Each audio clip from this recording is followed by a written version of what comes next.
I'm Richard Glenn.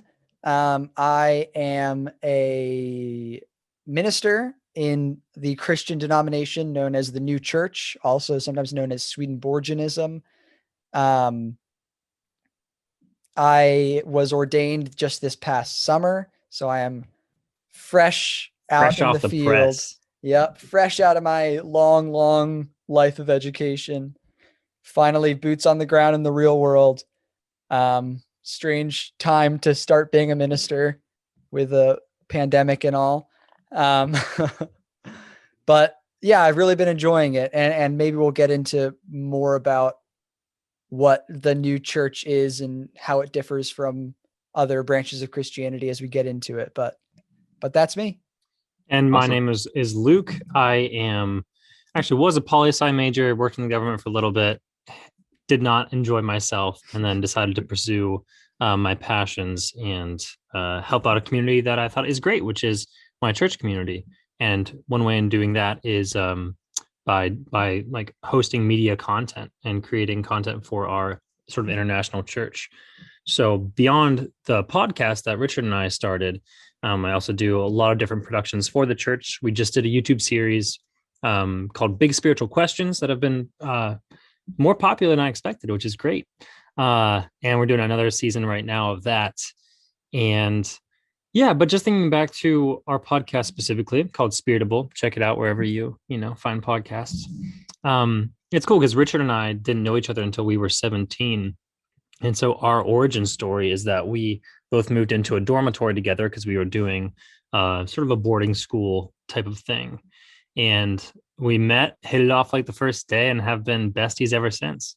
And I was just thinking about this recently, like looking back at that, it'd be cool to go back and visit us, having known each other for a week, and be like, hey, you guys are going to create some cool content for your church society together. That would have been a wild thing to have heard and known.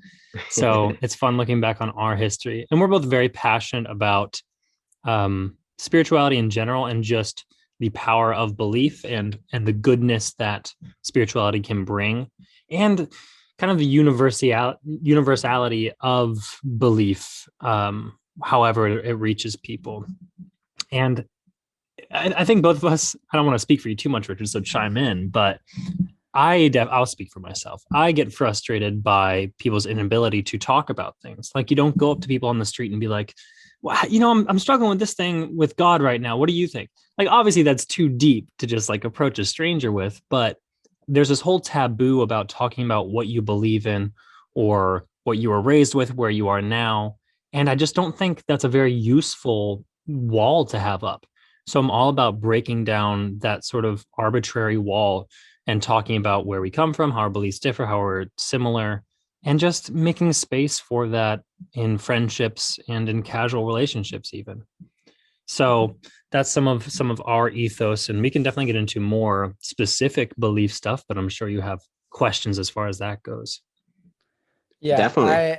Go ahead. I'm big on conversational spirituality. I think that something that has been a big point of suffering for a lot of Western churches, especially. I can only really speak to my experience in America, but a lot of American churches, especially more traditional churches, struggle with this kind of distant feeling, this inaccessibility, and almost like a stuffiness that I am very against. I think that church should be where you go, a community that you can be supported by, not a community that you feel like you have to prove anything to. Mm-hmm. I think that talking about, like we were talking about before we started rolling, just having those big thoughts is I find so important. And I'm a person that processes very verbally. A fun story about that. I watched a show a while ago and texted actually our producer, Ben, who isn't on the call with us, obviously, and said, I need you to watch the show because I don't know whether I liked it or not. because I needed someone to talk to the show about, because I'm such a verbal communicator. I can only understand things for myself if I'm talking to someone about them. So spirituality has always been something that I've talked to people about, and I have found it so useful for myself, and my experience is that people have found it useful. And I just want to get rid of the weird stigma around opening up about that sort of thing, or the stigma around having different beliefs to the other people that you're in a community with. Because if we have ideas that we think are important enough to live our lives by, why aren't we telling other people those ideas? Or at least being okay to talk about those ideas. Like, I think if Yeah. everyone was evangelizing constantly, it'd make for a very strange world. But we should be pumped about the stuff we believe in and the direction our lives are going. And if you're not, then maybe re-examine those values and goals, you know? Yeah. Where do you think that stigma comes from? I think, at least in our Western culture, traditional Christianity was very closed off. Like, even in the history of it, people escaped religious persecution and came to this country. And so you have this whole identity sort of formed around something that needs to be removed from other people to keep it safe. And I think that general stance kind of seeps into modernity, especially in Christianity. And I can only speak for that because that's what I'm a part of.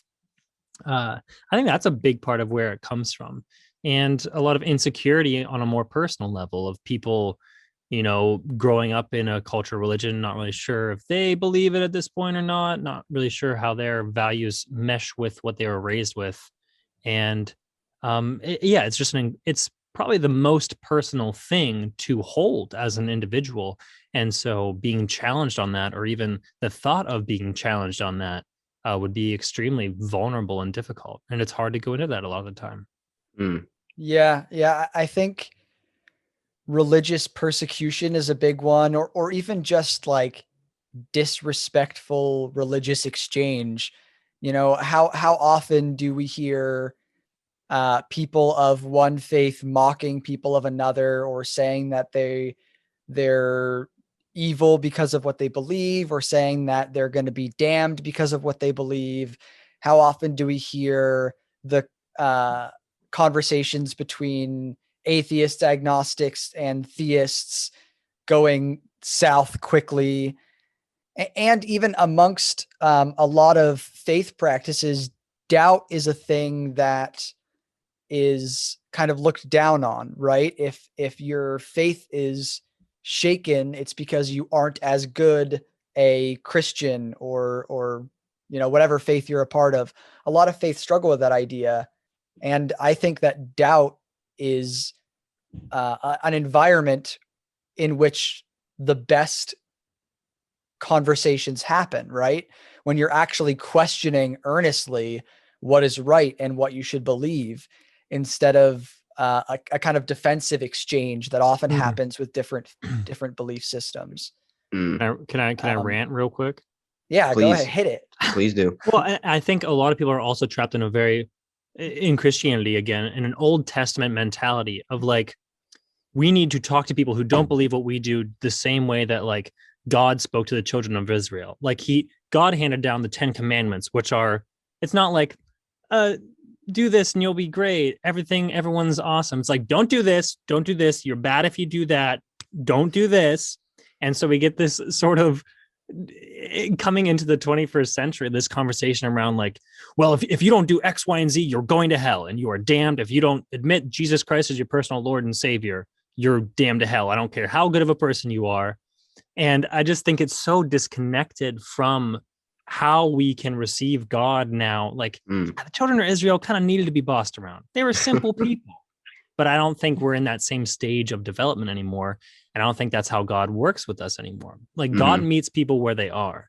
And we have this whole constant issue in Christianity of the church saying like, no, you need to meet us where we are because we can't change. We're always right. So people need to change for us. When I think a great swap would be like, how can we actually reach people in a way that they can receive? and still hold our values, hold what we think is right, but adapt it to where we are now. And rant. That was a good rant. So do you think there needs to be some like updating or like a newer testament in a way, or like a different perspective on the words that are in the Bible?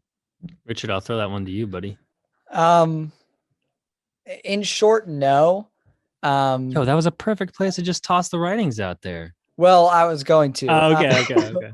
So our faith has sort of that. There's this guy, Emanuel Swedenborg. He was like an 18th century philosopher and theologian who wrote a lot about a deeper meaning in the Bible, and did a whole like exegesis of Genesis and Exodus, and talked a lot about what spiritual life looks like and what religious life looks like and real Christian morality and things like that. But I also think that even amongst people who don't have a different revelation as part of their faith practice, I mean, look at Judaism. Judaism today has changed a lot from the last time they added anything to their canon, because people just naturally grow and change, and we learn how to interpret our faith and scripture differently over time. Look at the Catholic Church today compared to the Middle Ages. I'm very glad it's not the same church it was then. Mm-hmm. And so I just think it's this constant struggle of the way that we interact with our faith changing, and the organizations of our faith trying to make sure that the change is a healthy one. Because I think that's a lot of the job of faith organizations, right? Is to make sure that the truth of the faith, the ideas, the good ways of living aren't being destroyed or forgotten. But the struggle is holding that while also allowing people to reinterpret and understand with more wisdom what our faith practices are saying. Because I'm of the mindset that humanity as a whole is growing and changing, sort of like the aging of a single person's life. That humanity also is getting older and hopefully getting more wise. And we need to make space for us as a community of people, a universal community of people, to better understand how to live our faith. That's so good. more a re-understanding than necessarily an addition of something new. Yeah, I think it's sort of a reapplication. Like if you look at the fundamental values of Christianity, Judaism, Islam, like they all come back to two major things, which is love God, whatever you call him, and love the neighbor, do good things to the neighbor. But we see in all these different texts how that's applied differently to people where they are in space and time. And so I think we don't necessarily need new revelation, but we just need to look back to those fundamentals and see how we can apply them now. I'm not Baha'i. I don't know how familiar you are with Baha'i, the religion. I don't know. I never even heard of Baha'i. Oh, you should check it out. I'm pretty interested in it. How do you spell it? B-A. Oh, I'm sorry if anyone's Baha'i out there because I'm probably going to butcher it. There's a couple apostrophes I'm going to screw up. B-A-H apostrophe A-I, I think. Okay. Or maybe B-A apostrophe H-A-I. B-A-H-A apostrophe. Oh, see, I knew I was going to get it wrong. But one of their tenets, and again, I don't know much about it. I've been meaning to look into it, but they say that God sort of has a revelation or sends a prophet of some kind every 500 or so years to meet the people where they are at the time, whether it's Jesus or Muhammad or whomever. So there are some people who think that more doctrinally, but I think for me, it's just looking at the universal fundamentals and applying it to where we are. Well, you guys say the second coming is more of Internal. It's an internal second coming, Yeah. right? It's not actually like, Jesus Christ himself is reincarnating. It's more of like his Christ consciousness is reincarnating into our being, right? Yeah, so a little bit of a both situation. So like I said, the writing of this guy Emanuel Swedenborg, are the organization I belong to, General Church of the New Jerusalem is our church name, believes that those books are the second coming. In the same way where we look at the writings, the words of Jesus Christ, which is the New Testament, as our the first coming. It is a coming of truth, not necessarily a coming of person. Sort of Mm-hmm. like at the beginning of the book of John, it says the word was made flesh and dwelt among us. It's the truth coming into an earthly form. Um, not that the guy Swedenborg was holy or requires worship in the same way that like Isaiah or Jeremiah are prophets. He basically wrote down what God wanted people to know. Mm-hmm. So that was in itself sort of the second coming, but it also is a symbolic second coming of humanity's understanding and our personal faith practice And I would all that. argue that that personal understanding is more important, or a place to place the emphasis on, of like, yeah, the theological works themselves are sort of embodiment of that second coming, but it only matters as long as we can take it in or understand it. And lots of people get that in other places as well. So I think we can all find our way to the second coming of sorts. How did you guys find your way? Born and raised, baby. Yeah, I grew up in this faith practice. So I didn't have to really find it. I did have, You found something different though. Like you created your own church, right? Or at least from Emanuel Swedenborg. So it's like you found a different way to approach it though, right? well, the church denomination that I am in is founded off of the Old Testament, the New Testament, and the writings of Emanuel Swedenborg. So how did you find that? Like what age or like what prompted you to say, I don't really want the traditional ways. I kind of like this way, and you created your own, I guess you could say platform, your own interpretation. It was what my parents had found already. They both read it and believed Yeah, in it. the church has Oh, been around since what, 1800, 1790? When was the first church? Swedenborg. 1800s sometime. Your church history's better than mine. I don't know. So yeah, this the Swedenborgian religion has been around, or the General Church of the New Jerusalem has been around since the 1800s. oh, okay. So So you yeah, guys have both been brought up into that faith? I was partially. My dad was part of the faith. My mom was when she was married to him, but once they divorced, she wasn't, and then remarried. And my stepdad's very evangelical. So I went to some more traditional Christian missionary youth groups going up, and some mission trips and that kind of thing. And kind of left a sour taste in my mouth Mm. from that experience. And so I started looking into my dad's religion a little bit more, really liked the things I saw. And yeah, kind of went from there.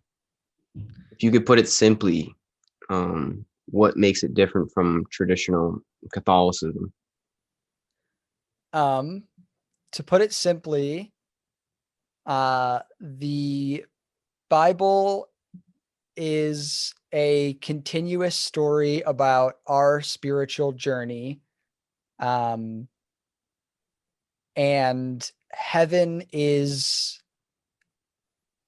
a choice that all good people make. Heaven is not where you are sent. Hell is not where you are sent.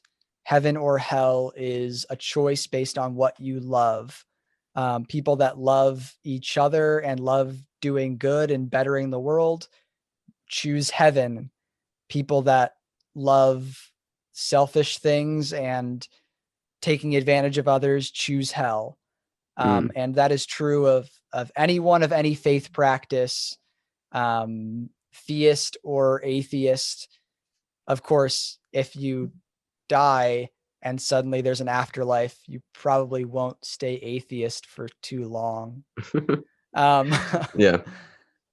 Unless somehow we all create our own afterlife based on our belief in this life. Some people say that. Yeah. Shoot. Man, I wouldn't want to choose to be dead forever. What is that faith practice called? My Is there a friend's certain grandma practice is it. that has like that? Universal. Oh yeah, you were telling me about your grandma that one time. I forget. No, not my grandma. It's Justin's. Justin's grandma. Our one of our friends, Justin, his grandma was part of this church for a while. But like Luke, I also went to some other denominational Christian things growing up. I actually got kicked out of a few. Oh, wow. Because you were I a was jerk. You were hunting for an argument. Yeah. Asking too many questions. Yes, asking too many questions, often not with the most charitable tone. Because I didn't like what was being said, and I was 12 and lacking tact, and derailing classes that were not trying to go down a theological rabbit hole with me. I'll say what drew me away from traditional Christianity into the new church was this one experience I had at youth group where they had everyone put down their heads, kind of like we were playing Thumbs Up 7 Up throwback in school. But So we put our heads down and they were like, raise your hand if you have been saved. And I was like, man, I was probably 7th grade at the time. I was like, I don't know how I feel about the whole being saved things, but like, technically, I guess I haven't been saved. And so it was this very like put on the spot type of thing where you like revealed yourself by raising your hand just so the pastors could see who hadn't been saved and they could pray for them and stuff. And so I did that and then felt kind of just gross about it and just got me thinking about salvation in general. And I just so fervently disagree with the traditional Christian idea that you need to admit Jesus Christ as your personal Lord and Savior in order to go to heaven. That just discounts billions of people and millions or thousands or millions who have never even heard of Jesus Christ or seen a Bible or had any interaction with that. And like, let's put the shoe on the other foot. Let's say that Islam is the right religion and you were raised Christian your whole life and someone approached you with the Quran and said, this is the truth. Would you accept that? Of course not, because you think what you're doing is right. So how can we fault people for these different factors? So that just never added up to me. I'm like, what loving God would be so selfish to need people to say a specific line to grant access to eternal peace and happiness? It just never added up for me. And so that's one of my favorite things about the new church, Swedenborgianism, is I see it in a pretty universalist lens of like, yeah, like I said before, love God, love the neighbor, do the best you can according to your beliefs, try to be a good person and try to always change for what is better and keep yourself open to being challenged and growing however that presents itself. And I think you're going to do well and be happy in the process. Like, it's not about getting heaven or deserving a golden palace in the afterlife. It's about being happy now and finding peace now. And if that, for me, if that carries over into the afterlife, that's great. If not, I'm living a good life right now, Exactly. It's a win-win. We're trying to. Yeah. The whole idea of instantaneous salvation, the saved or not mentality, deathbed salvation even has always not really sat right with me. I like intellectually or emotionally, I guess. Like Luke was saying, it doesn't seem fair. Like how could a God of love create a system like that where people are damned for eternity based on chance? And also it just doesn't seem like a system that promotes a person being their best self, right? Mm-hmm. And a thing I like about the new church is it's very wow,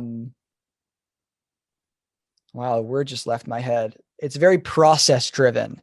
It's a lot of focus on process theology, on salvation being a process of changing and growing and bettering yourself and overcoming bad habits and learning to love good things more and more and learning to love bad things less and less.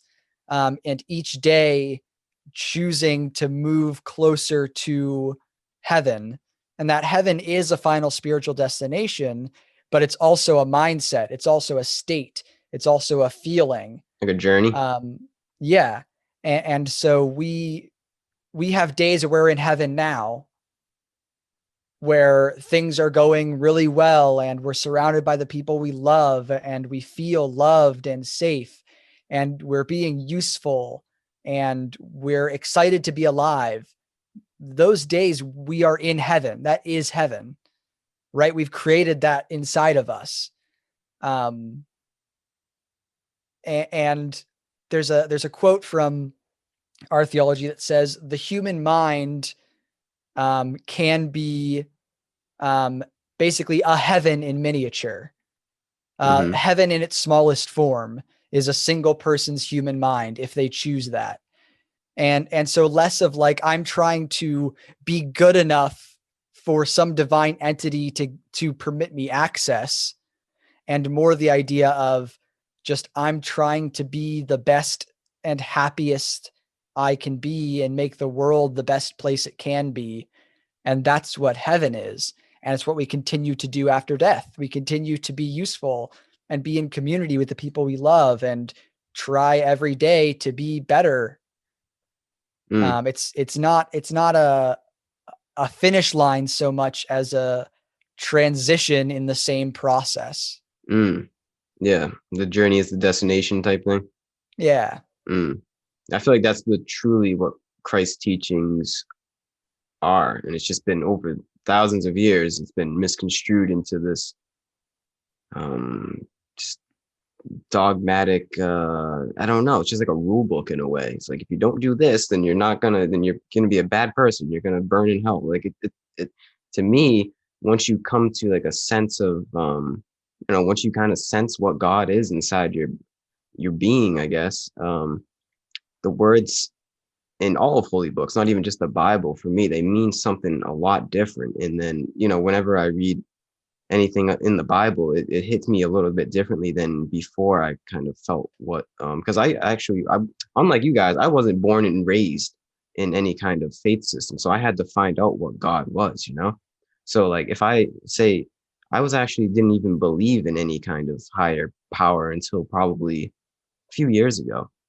And then so I say before I had this epiphany, I read the Bible and I was just like, what is this? I'm like, what are these stories? Like, they don't really mean anything like on the surface value. But now that I internalize what a higher power really means inside of myself, I can revisit these things and it means something a lot more. Yeah, I don't know what I'm trying to get at, but I think it's like that's part of the process for everybody. They have to internalize what that heaven is inside of them.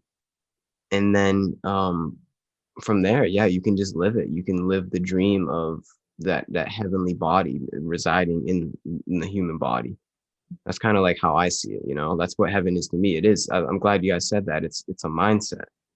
And the mindset is, for me at least, knowing that no matter what, I'm in this divine process and there's nobody that can really tell me, even on the bad days where it doesn't seem like heaven, even when something goes awry and I just feel like the world's against me, I know somewhere deep down in the back of my mind, it may be a very small glimmer of light, but it's still there and it's always shining. And that to me is heaven. That to me is salvation, knowing that there is some kind of higher power that is resonating inside of my being, and it's always there. to me, that is heaven. And I don't know if that goes along with what you guys said, but I think it somewhat coincides. It's like part of that in this human life, that no matter what happens, the highs and the lows, there is always that sense of being a part of the process and being connected. And being a part of the process means also that I'm connected to you. And that's a beautiful thing. That means that, like, since I'm in the process, that means you guys are in the process too. And like, that means, whoa, that's cool. That means we're brothers. You know what I mean? So like, it just gives me a sense of, just a sense of peace, you know, because we live in a world where it tells us, don't think about that stuff. Don't, you know, like we talked about before we started recording, it's like everyone's too afraid to confront that higher state of mind that we can all reach. But I think once we do, it'll give us a sense of purpose, and that's what we all lack, is that sense of purpose. And from that purpose that's heaven to me, is knowing that I have a place in this world, to know that I am here for some kind of reason, for something wanted me here to be here. And that's for everybody, anybody listening, you guys, there is a place for all of us in this process. And to me, that's what heaven is, man. End of my rant. I like well those said. Soapbox rants. Yeah. Well I like how you talked about the spiritual body and your body. It lines up amazingly seamlessly with a big tenet of our faith, and it's this idea of what is sometimes called the grand man, or depending on how you translate it, the greatest human. And it's obviously referring to God, but it's also referring to the structure of heaven. And it's sort of a symbology for the different uses that people serve. And it talks very, very specifically about, like, there are angels. Side note, our faith teaches that angels are just people that have died. There aren't different celestial beings. So if I say angels, I'm just talking about good dead people. The big distinction. So the New Church theology does have a lot of this idea of connectedness, and it's one of my favorite things about it.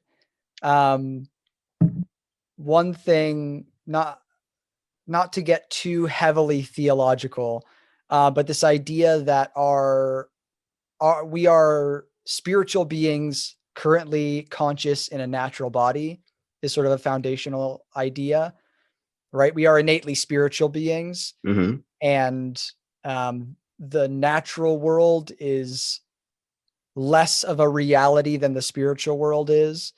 But it's sort of a place where we can work on discovering who we want to be. Mm-hmm. And then, but we're still actively spiritual beings, and we have a connection through the spiritual world to everyone that is a spiritual being, right? All other forms of sentient life. And a closer or further connection depending on our loves over time. And a thing that's a little bit. Yeah, like our core motivation, what drives us, what we love above all else, and the way that love takes form. Our church just talks about loves a lot, and yeah, good to explain. And one of the things it talks about is how ideas are actually spread through spiritual connection across all of humanity. And how our thoughts are connected to heaven and to hell. And how, like, if you're sitting on the couch and you have like a really self-deprecating thought out of nowhere, or a really mean thought about someone else, that's not necessarily you, right? Because just like heaven is hoping to influence you, hell is hoping to influence you. And so a lot of thoughts are pouring in, and we are what we choose to believe and keep around. Mm-hmm. And it's sort of a foundation for the idea of the second coming that we talked about earlier. It was physical books, but also kind of a permeation of ideas. And we believe there was a fundamental change in the way that humanity experiences spirituality after these new ideas came to light. And it wasn't just like all the people who read the book told others about it. It was like, for heaven and for earth, there's a new understanding, That's some kind of pretty mindset. deep in the weeds theology, though. Yeah. But the way I think it is different from a lot of the faith practices about returning to a divine oneness or divine Energy. or simulation is another one. We had on, was it Eben Alexander who He didn't talk had about simulation. Didn't he have the belief that there's a divine oneness and we're all sort of, all of our consciousness are it learning through human simulation? Oh, I don't think simulation, but it perfecting through our perfection, Yeah. sort of. Maybe not simulation technically, but that idea. Our faith practice is different from that in that we never kind of return to a divine oneness. It says the more we are connected to God, the more we are distinctly ourselves. Mm-hmm. And this idea of freedom is different than free will, right? Free will is I can punch you if I want to. Freedom is freedom from restraints. It's freedom from prison, and the prison is evil, basically. And the freedom to choose happiness. And I think addiction is a really good kind of parallel to this, and that evil is sort of like a spiritual addiction. And any addict you talk to will say it is very much an imprisonment, right? That's not freedom. Addiction is not freedom. And the evil is also a prison of sorts. So real freedom is being connected to God, further from evil, but also that freedom makes us more distinctly ourselves and a more empowered us, instead of a return to one entity. Yeah. And sort of, I guess the foundation of that is an idea about what love is and what prerequisites of love are. And this the idea of loving something outside of ourselves is a prerequisite for love. So if God only created us to return and be part of himself, then there would actually be no object of his love. It would be yeah. You need somebody to love. It wouldn't have reality. Yeah, exactly. Yeah. You need the separation. And love isn't real unless it's given back. Like, yeah, there needs to be reciprocation. So we need to be outside of him and also our own sentience to be able to choose to love back. Right? If you think that's what's going on in this life, is like we're learning how to love in all different ways, and like in all 7.5 billion people that are on Earth, like, do you think it's all these subjective ways that God is learning how to love himself? I think that it is us learning how to love God, hopefully. Isn't that the same thing? I don't think we are God. I think we're a part of God. We're not all God, but the part of us that loves is a part of God. Because like this is what I believe, is that our spirit, like my body isn't necessarily of it, but my body can act in the way that is. And when it's like when they say God is love, that's kind of like the only way that we can experience God, when it's not really like I can't experience it with words or a podcast or read a book essentially, but truly experiencing what God is truly experiencing love, in my opinion. And that's to be loved and to love. That's so I don't know. Yeah, I think that's kind of like, Yeah, I guess just the lens I would put it under isn't God learning how to love himself, but just kind of perfecting this reciprocation of love as it goes. Because yeah, if God just wanted to love himself, he would just love himself, but that wouldn't really be love because it's not freely chosen. So like, I mean, God could have just created little automata running around that were just his robots that loved him back, but that wouldn't be real. And so our choice to follow love, to follow God, and we're using those interchangeably, hmm is that process of the reciprocal divine love. you think that's like kind of why we're here? Yeah, big time. Yeah. I mean, I think love is the point of life. I'm very solid on that. And Yeah, it's a way for God to transcend these different names that he appears in. Um, you know, yeah, I think so and, and, too. and I think one of the things that makes life so beautiful, and one of the reasons why I don't entirely connect with sort of the idea of returning to a divine oneness, is that as people grow and change, they become more varied and more diverse. Mm. And that's a really, really beautiful process, right? Like if you think about two babies, there will be differences in two babies. Maybe one will be a little quieter, one will cry more, one will giggle first, where one will be a little more curious. But if you compare that to, two people in their 50s that have grown up in entirely different places, experiencing entirely different culture, they can both be truly amazing, wise, and loving people, and do it in such drastically different ways. And that variety is amazing. And Mm. I think that's what the idea of kind of returning to a divine oneness loses for me, hmm is continuing to be the further perfection of Richard's version of what it means to love, right? Or Gary's version of what it means to love, or Luke's version of what it means to love. And that God created us differently in different environments for us to explore what love could look like.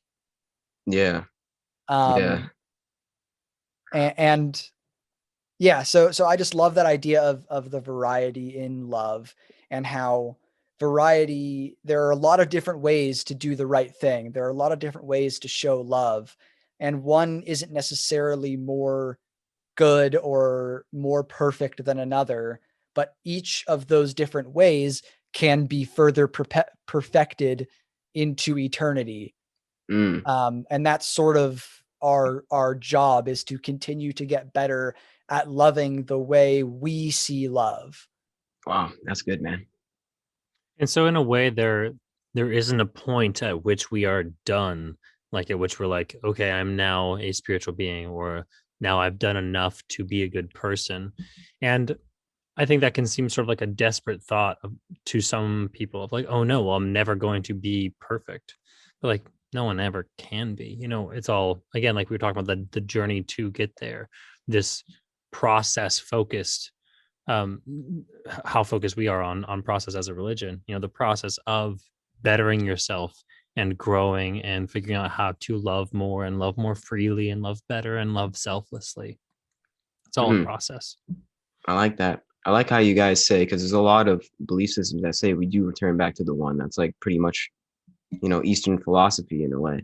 But I like how you say, like, no, the next evolution is not that. It's like recognizing. I think it lies in recognizing that we came from the one, um, and that is unity in itself. But it's even more beautiful to recognize our unity, but also our separation, because without that, then there's no love.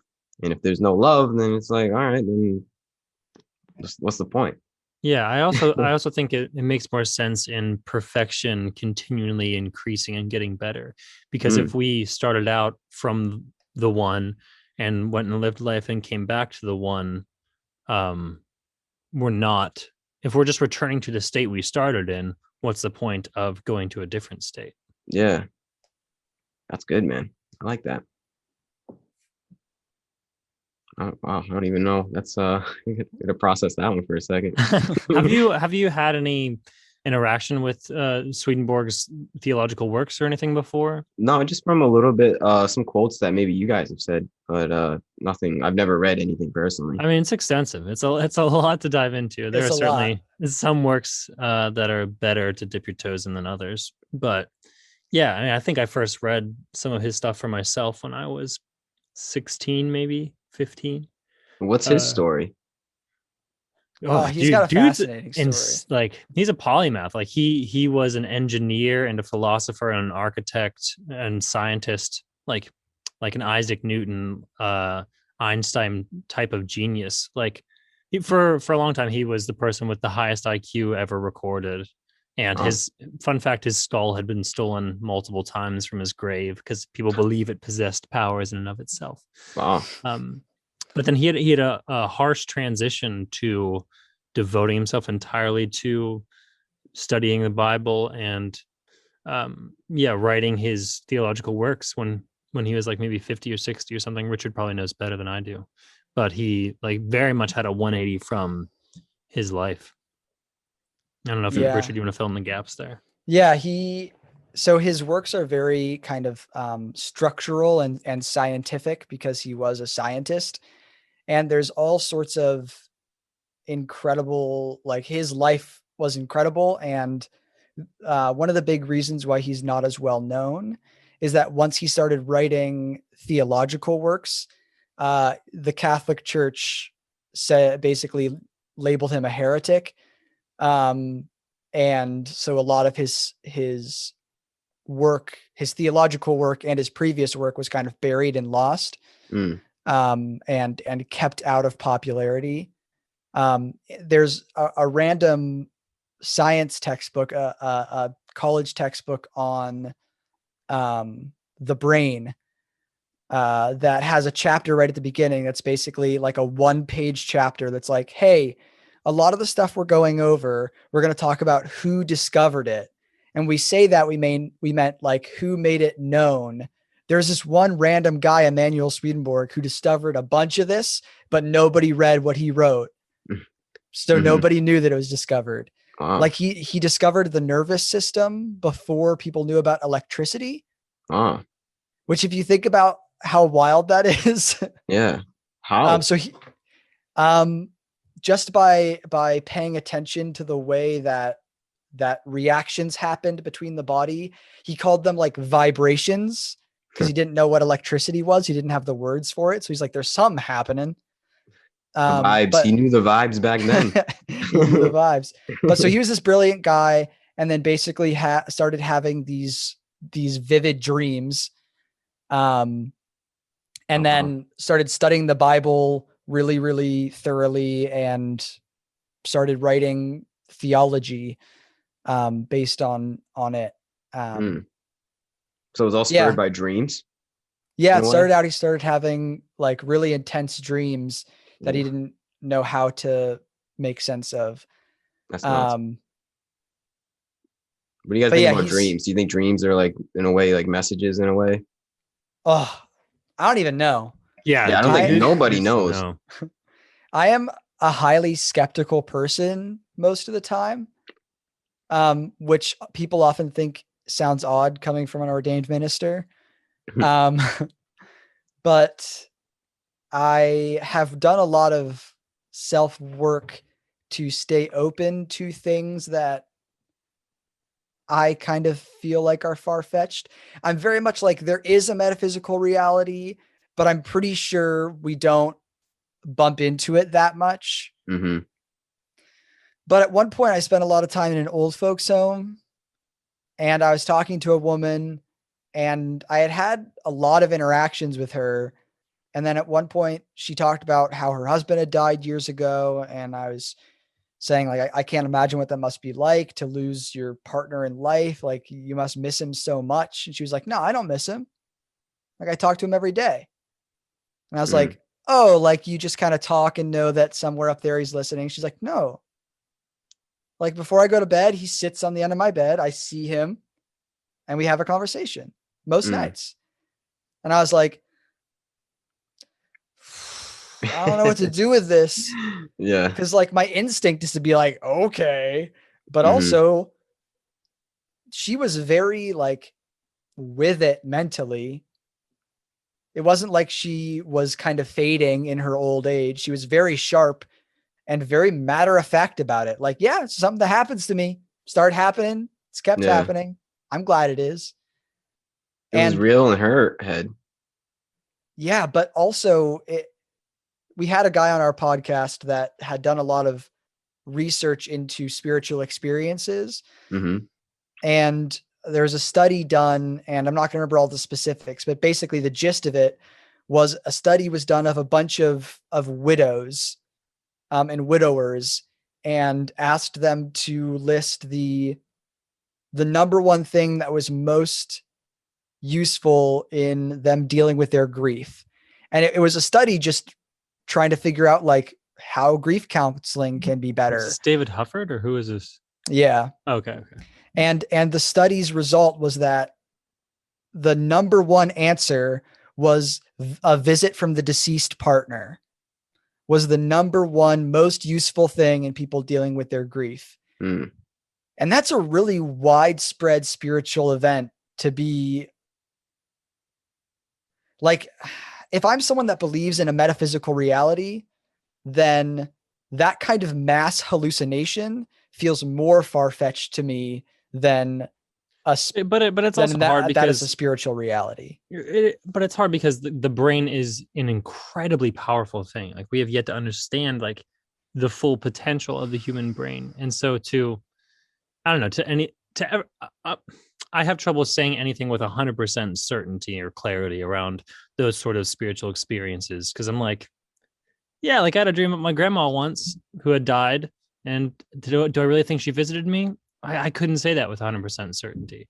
Cause, I think our brains are powerful things and can create powerful stuff that has meaning. Like, even when we're daydreaming or trying to visualize something, like we can see something and visualize it, and it can change us just based off of our willpower outside of any external spiritual influence.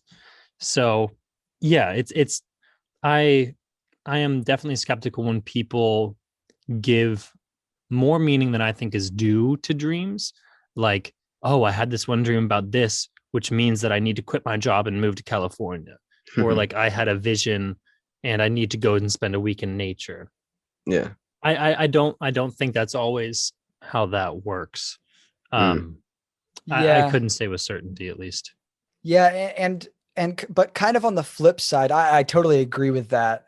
But kind of on the flip side, I feel like the world spends a lot of time trying to figure out whether the things that helped a person heal were real or not. And at the end of the day, I come back to this idea that like our spiritual reality is more real than our natural reality. So if you had an experience that helped you come to terms with the passing of your spouse, I actually don't care whether it was actually your spouse's spirit that appeared to you. I don't care. That's not a useful thing. If I prove somehow that it was, cool. If I prove that it wasn't, I've discredited something that has done amazing growth for you. Yeah, if it works, it works. It's like a placebo effect. Mm-hmm. And like, why would I do that? Why would I waste my time trying to ruin someone's healing? I don't know. I think a lot of people get caught up on factual accuracy. And I think that real truth is more focused on usefulness. Because there's a lot of things that I think are factually true that don't need to be said. If I thought that Luke's shirt was hideous, being like, Luke, you're such an idiot. I hate you and your shirt. All of those might be true, or rather that might be factual, but I wasn't being true to how I think I should live. I wasn't being true to what I owe Luke as a friend and other human being. So what is there's truth? a lot of, I think that truth is love given form, right? Or more specifically, wisdom is love given form. And the idea of how we learn, real learning, the important learning, is learning how to take our love for other people and our desire to be good and creating a plan that actually works. It's a much more emotional idea of truth than like black and white. This is true, this is not true, which I really like. I'm a very emotional person, so it works well for me. And I think that it's often really useful to kind of get into a heady mindset and, hash things out. Does this make sense to me? I think that's really important. But the moment we divorce it from how is this useful? How does this contribute to how I love others? Why are we wasting our time? Yeah, that's good, man.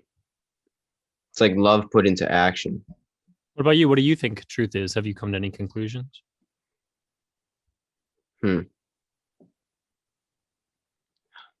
Our church definitely likes these big words of like love and truth and wisdom and use.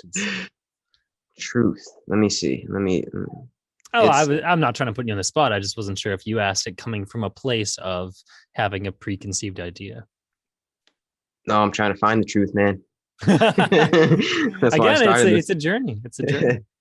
I guess it's truth, like universal truth, is acting according to a sense of selflessness for my fellow human beings in the best way that I can.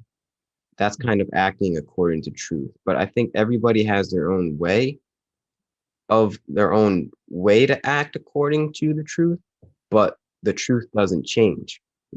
Everybody has their own way to do it, but there's still always that truth. And I think the truth, the ultimate universal truth, is kind of beyond words. It's just kind of like something that you internalize and act upon. But there's nothing that I could say or read or listen to that could really give you truth. Mm-hmm. And I think, that was great. And I think one step everything you said, loved it. Thank you. One step further from that I think is sometimes more important is people receive truth in different ways.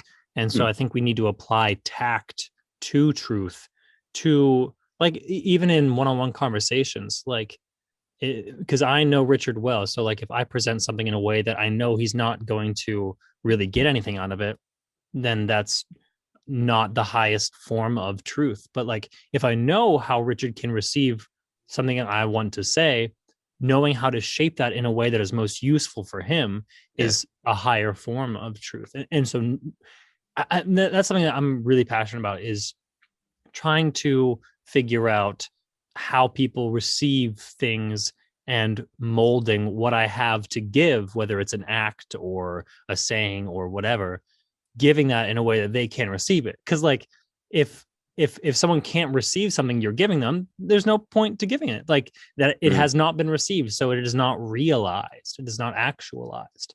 So I think that's something really, really important that isn't often given the due it deserves. Like people are always like, well, I tried, like I said sorry, like but if they didn't receive it, if they didn't understand where you're coming from, it's not real. Like it doesn't matter. I just think that's so important. It's a skill. Yeah. I think there's a big difference between any truth that we might have or be thinking about and sort of the capital T truth. And I think at the end of the day, the capital T truth is God, right? One of the books of our faith is called Divine Love and Wisdom. And it's a book about the structure of the universe. Like, how does the universe exist? What is it? And it basically, the premise is it's divine love and divine wisdom. right? God's love and God's truth put out and was the actual creative force of the universe. And so that kind of truth, like, I love what you said. We can't possibly put that into words because it's infinite and we are not. We are finite. We have boundaries. Our brain can only think so much. But we can have pieces. We can have kind of reflections, even if they're not the most accurate reflection, even if it's kind of, funhouse mirror reflections of the truth. It's still a picture of it, some aspect of it. And What like do you I mean by said, that? like, I don't know. I think, let me think of a good Are you example. talking about like little moments that resonate with you as like, yes, this is what life is all about, like that sort of thing? Is that what you're trying to say? I mean, or even the huge ideas that I build my life around, right? The faith that I found my life, that I build my life on, is different than anyone else's. Even people in the same faith practice as me, everyone sees it a little bit differently. Everyone lives it a little bit differently. And that doesn't make me necessarily any closer to the truth than anyone or a better else. Christian than someone else. And maybe it does. Some people do pick bad ways to live their lives, right? And that's unfortunate.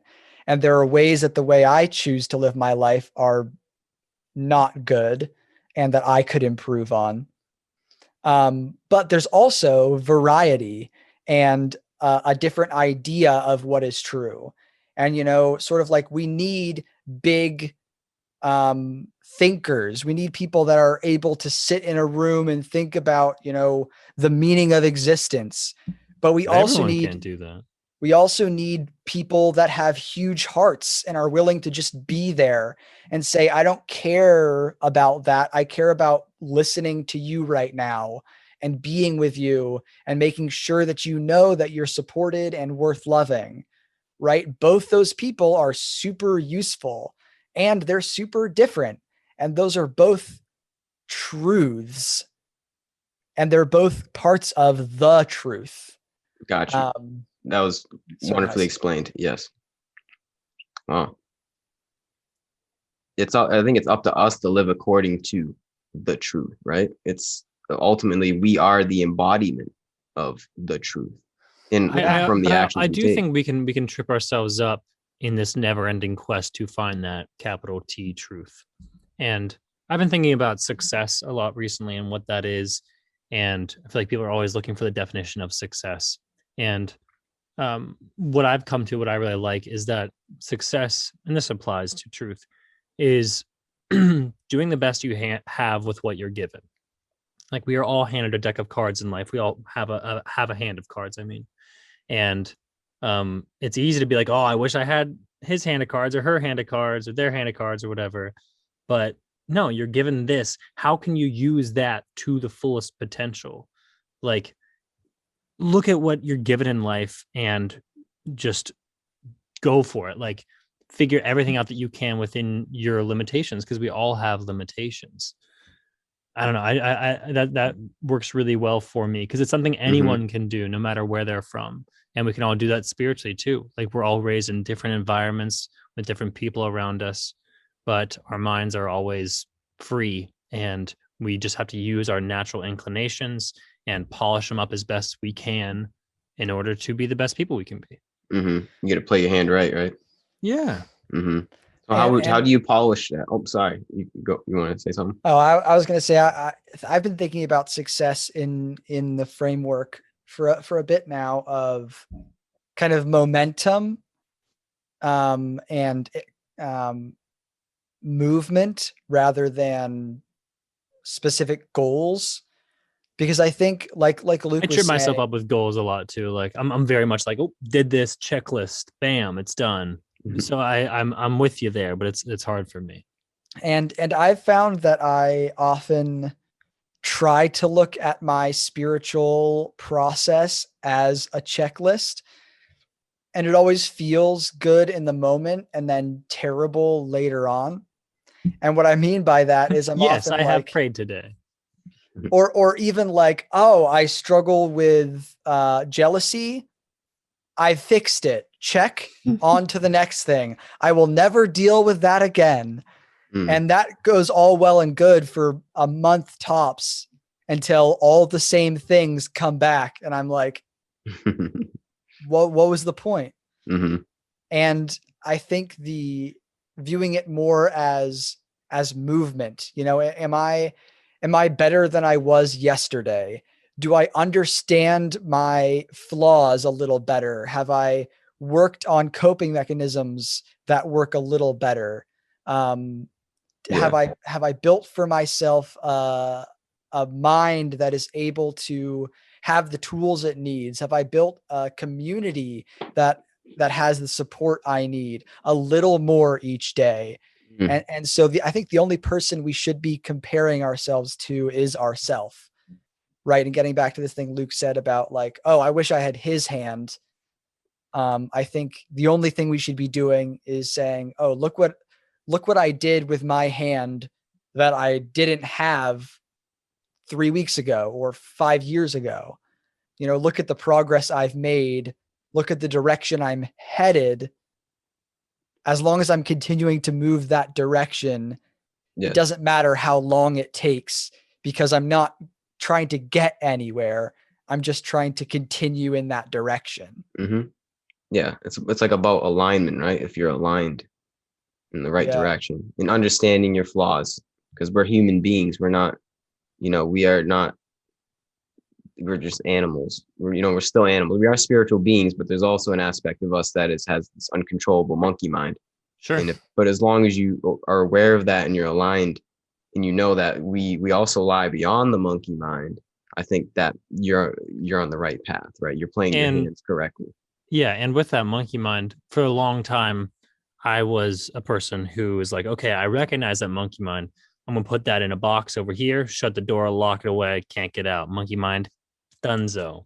When I think it's more long-term useful to understand that monkey mind. Like, we all have things and traits that aren't great. So let's understand where those come from, what they really want, and hear them. Because I feel like so often some of those things just want to be heard and acknowledged. And then once we do that, it's easier to put it aside and be like, I hear you, understand you. Thank you for protecting me or wanting this for me, whatever. I'm going to do this, instead of just ignoring it. Because when we ignore problems or things, they're going to come back to bite us. They're going to find a way out.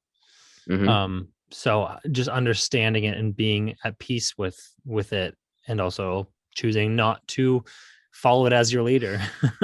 Yeah. I think when Richard was talking, I sort of a house analogy came to mind of like, sometimes when we have stuff we want to work on personally, it's like, okay, I want to finish the basement in my house.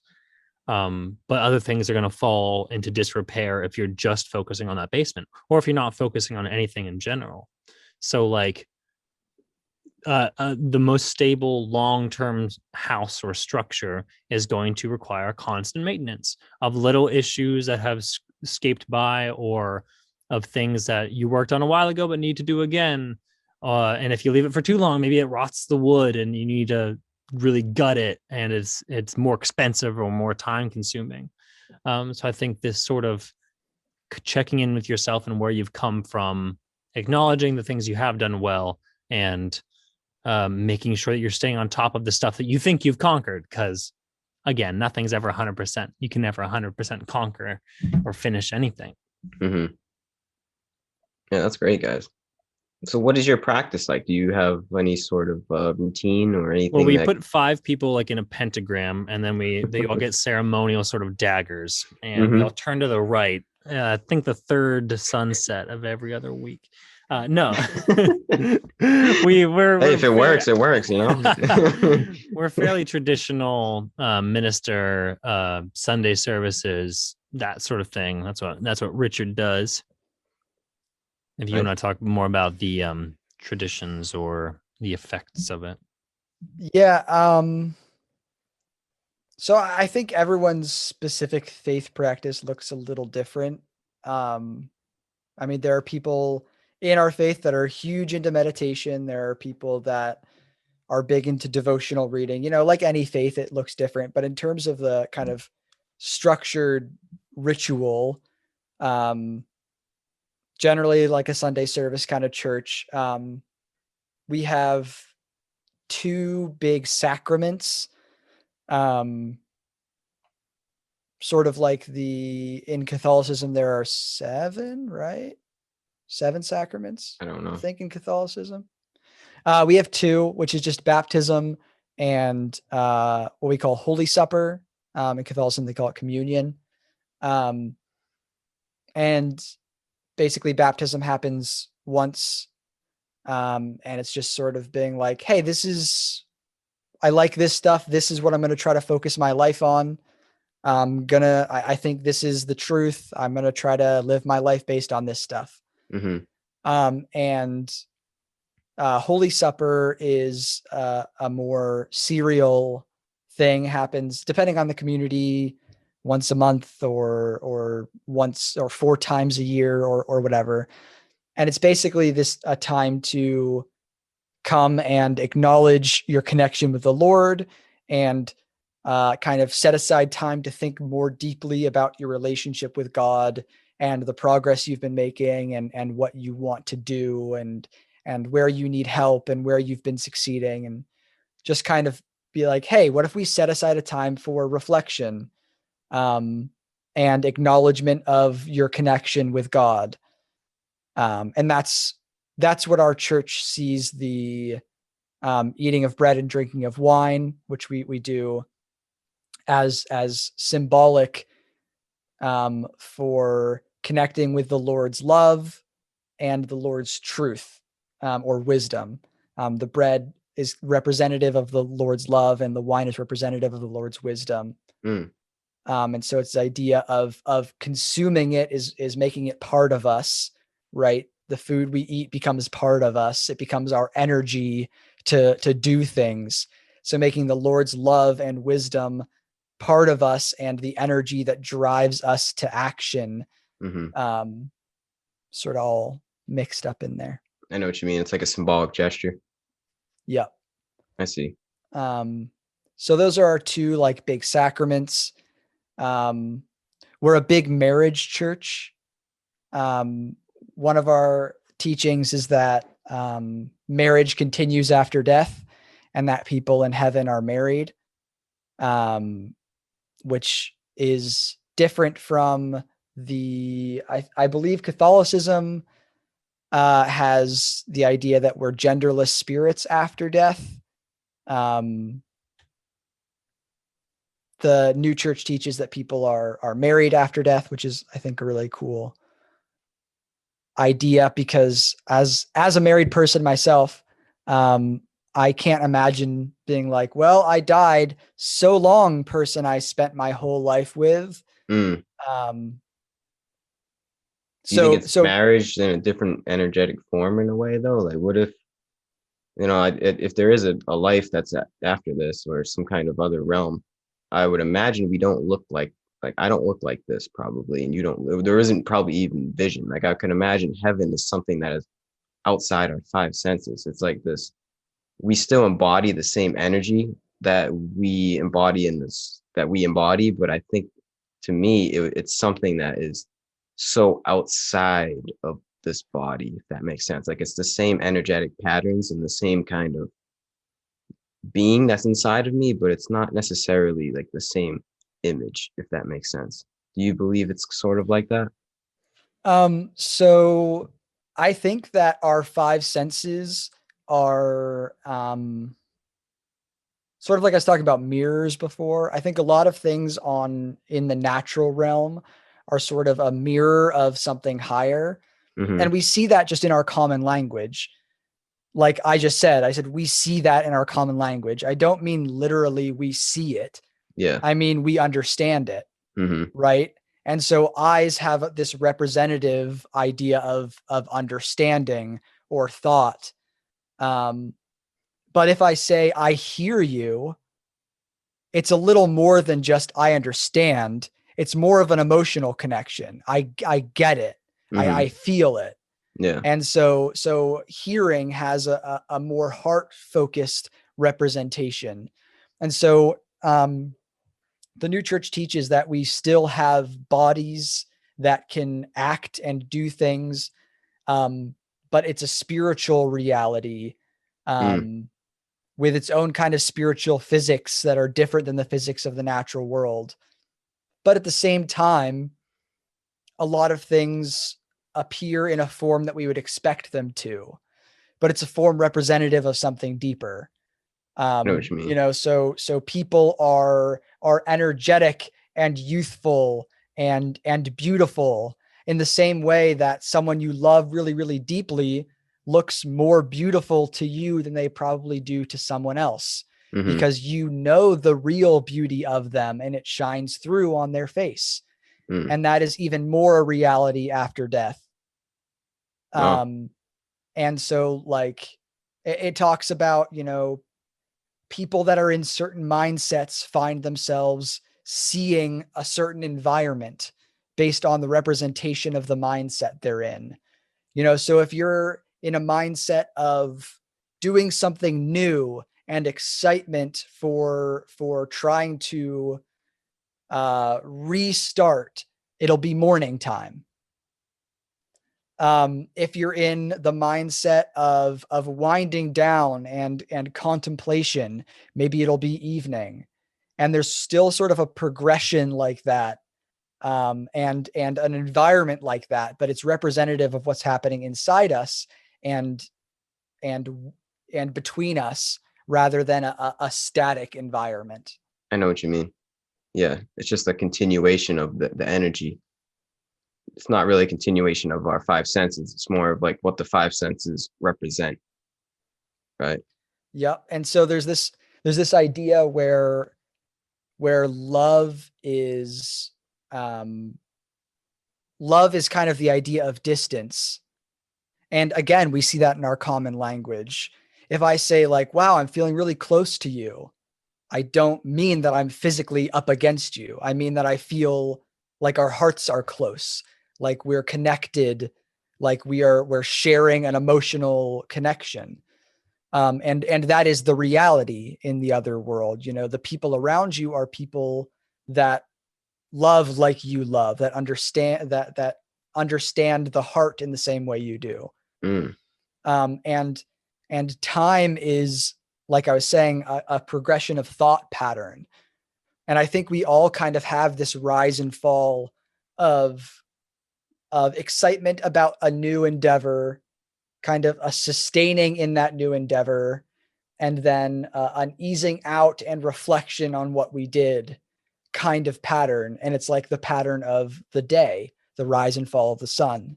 And so there's all these, the spiritual realities inside us become the spiritual reality around us, instead of like, oh man, I'm really ready to go to bed. Why is it only 4 p.m.? What happened? Or like, I'm not ready to sleep yet. Like, I still feel like I have more to do, but it's 2 a.m. and I know I'm going to be exhausted. So I guess I'll go to bed. That's not how it functions. A really great real world example is the idea like time flies when you're having fun. And I think the reason that happens is because when we are having fun, we are enjoying the state we're in.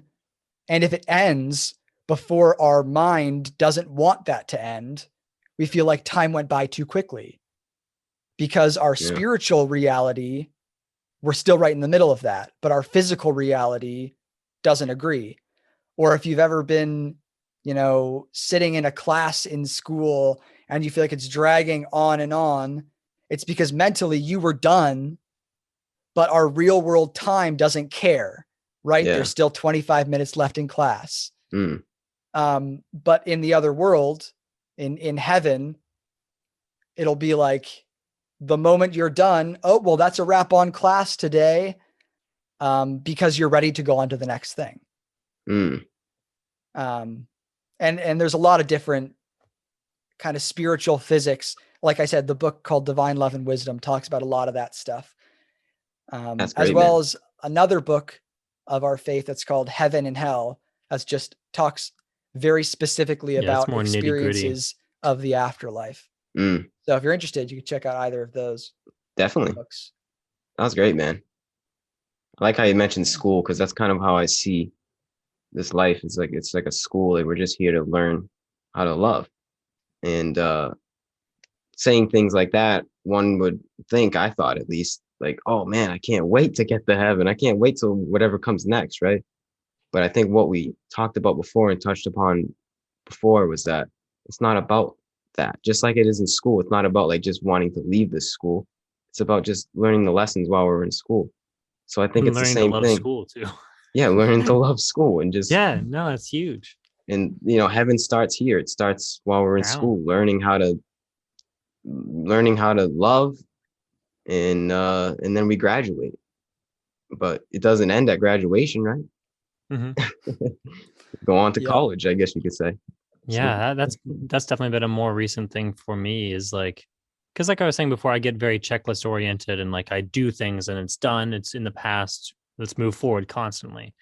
And I think that can also lead me to being like, okay, I need to do X, Y, and Z, so I'm a good person, so I get to heaven, so I am happy.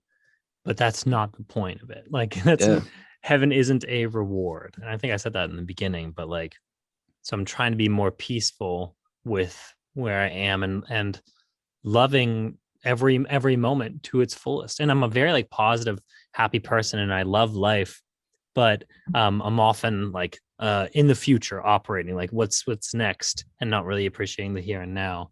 And I do like taking moments like this, like even while we're talking about school, Richard, I'm thinking back to me in school and thinking class will never end. And just how wild is it that I'm a human being having these experiences with the capability of having memories and thinking about the future and talking about what love is. And just sometimes I get very caught up in the metaphysical nature of everything that we experience. And it's just so wild and crazy and beautiful that we get this opportunity to do this. yeah. And like, I just think life is so cool. Like, it's just the coolest thing there is, to be alive, to be human with the capabilities we have, and just live every day to the fullest. 100%, man. And I'm glad I get to experience it with you guys. Gary, same here, my friend. And anybody listening as well. We're all in this journey together. It's true. It's It's the true. beautiful thing. It's But true. Yeah. yeah. And I think the more that we're able to talk to each other about it, and have spirituality be relaxed and conversational like this, instead of tense or stuffy, Yeah. I think is so important, because I just don't, I don't know, maybe I'm just projecting my experience onto others, but I don't think people learn as well in those sorts of environments. I think that people Hmm. learn being able to think and discuss and question and experience ideas. And yeah, I just, It's comfort. It's creating comfort, because like if you follow like the old ways, it doesn't seem too comfortable. It's kind of like a little, can be like intimidating, in a way, to approach God in that way, approach, a church in that way. Like everybody's wearing robes and weird hats and, burning weird incense. It's like, it has to be relatable, I feel like. And Mhm. it's good to be relatable and create comfort to people, and know that to not approach it with like a sense of fear. Like if you don't do this, then you're gonna end up in the fiery Right. land of hell. Like, yeah, this is the second coming, like we talked about in the beginning. This is the new beginning of almost like a new church in a way. It's a new, it's of humanity. It's just creating a way for everybody to really relate to the divine within themselves, and it starts with just not fearing that in ourselves. And yeah, these large institutions, and like any large religion, it's kind of, like I said, it can be a little intimidating. So that's why it's important for you guys and me and anybody listening to really kind of spread the good word, but spread it in a different way. That's that is able to touch people in a different way and make it so it's just easily digestible in a way and just fun. That's what I like about you guys. You guys are funny. You guys are cool guys. We try. Like I'd want to hang out with you guys. You know what I mean? No, I mean, hey, if COVID wasn't a thing, we were in the same place. We should go grab a beer or whatever. It'd be fun. Yeah. You live in Pennsylvania, right? Yeah. Well, I do. Richard's up. I live in Michigan. Oh, okay. Rip. I'm in Massachusetts, so we're a little far away. Nice. But yeah, I think I mean, just everything you were saying there, it all relates back to being able to give people things in the way that they can receive things, like meeting people how they can be met. And that's it's really important. And something that I've been thinking about recently is I think that it's really cool how faith communities create a space for people of similar belief to kind of dive deep into what they believe with each other and learn from other people who are kind of studying the same source. I think that's super useful. But I also think if you don't bring that to other people, it creates these little pockets where everyone only knows deep down people that believe the same thing as them. And it so easily creates this us versus them other mentality where it's like, oh, we're the people who dive deep and understand, and they're not. Instead of like, we're all people that are trying to understand why we're here and how to be our best selves. And it's useful to get together with people with the same mindset and try to perfect the way that we're living. But it's also useful to talk to people who see things differently and see if there's a big area that we just didn't even notice we were lacking. And just to understand that there are people doing it differently and that's okay. And that's where this sort of conversational idea of spirituality, just being like, hey, yeah, I believe in God. And I think that God is tight and God is love itself. And he's cool. And I'm excited to know him. And I'm excited to talk about him with people. Instead of being guarded. And making people feel safe to talk about, or not making them, but helping them feel safe to talk about what they believe too. And like not feel like they're going to be scorned or judged or damned by us or whatever the case may be. Yeah, that's what it's about, because the big G word has a lot of interpretations on who you ask. Yeah, and baggage sometimes, which it's hard to get past. Yeah. So it is important to have dialogue. Not even just listen to dialogue in a podcast, just in general, just anybody. It's important to talk, and it just comes down to open-mindedness. Just be an open-minded person and be understanding of the other person's situation. It's that simple. Yeah. And you can disagree with someone and still be respectful. And few people change for the better after being disrespected. It's not the way people work. No one's like, oh, that guy was a real a-hole to me. Maybe I should listen to what he said. Maybe I want to be more like him. Maybe I should do what he does. Exactly, man. Exactly. Just be a good person. That's it. Do the best of what simple. You have. Recognize yourself in somebody else. That's it. That's a good starting point. Yeah. Getting rid of any kind of ritual, anything that you really want to do to get yourself in the mindset. If you just want to put it simply, just recognize that the other person is also a confused human being that is going through their own shit, going through their own whatever drama in life. Just recognize that and maybe take the time to listen to what their situation's like. And then maybe they'll take the time to listen to you. I don't know. And that's such a humble thing to do. And I love that. Leaving ego at the door to establish a teammate who's just going through life. I'm huge on that. Love it. Love it. That's the way, man. That is the way. That is the way. Man. But other than that, I think we can wrap it up at that point. Cool. Awesome. You guys got any closing statements? Anything you'd like to say before we I will say that we were saying time flies as a heavenly state, and an hour and a half or whatever went by and it just flew on by. So yeah, man. Heavenly sort of thing. Yeah. It's like that. Thanks so much for having us on. This was super fun. I love chances to talk and hear how other people see the world and get to share what I'm excited about is super fun. Yeah, I'd love to. I haven't heard as much about what you believe and your paths I'd like, so I'll have to come back through some episodes or come on again sometime and have you talk to us more. 100% always down. You guys are always welcome. And I'll always, you guys want to extend the invite to me, I'll come on and talk to you guys. Awesome. Either way, I'd Thank like you to so talk much, to you guys Gary. more because you just seem like cool guys. So Yo, hit us up for sure. No worries. Yeah, definitely. A quick plug, if you don't mind. If anyone out there is curious about myself, Luke, and Richard, and want to know more about our religion or see what we're up to, our podcast is called Spiritable. That is Spiritable, and we're on Stitcher, iTunes, Spotify, wherever you find audio podcasts, as well as YouTube, where we have our video podcast. So check us out, Spiritable, if you're interested to learn more.